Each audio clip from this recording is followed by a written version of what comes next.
the rates, or excuse me, the labor screen is built around labor rates, so you need to have at least one labor rate, and probably you may have more than one different employees pay different wages. So you to start with, put in your labor rates, at least one or more different labor rates for different skills, etc. To create a new labor task, which is what you see on the left, the big grid on the left,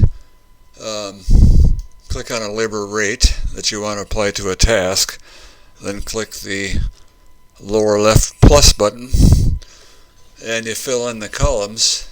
Code, as elsewhere, is just an alphanumeric sequence that you create to identify your labor task, quickly identify it. So how you do your codes is up to you, like everything else pretty much.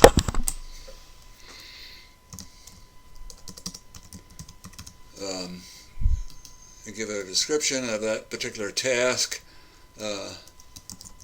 and hours or a fraction of hours it takes to do that task,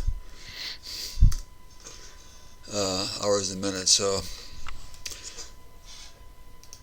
and the tax and markup is like in parts. If you want this labor task to be taxable in the general tax, you put yes. If you want it to be excluded from the general tax, you put no. Markup, the same thing. If you want it to be included in the general markup, which you apply from the preferences screen, you say yes. Otherwise, just put down no for that task.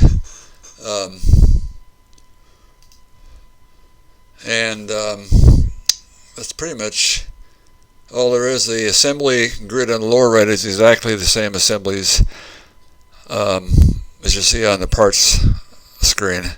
There's another video that talks about assemblies in more detail.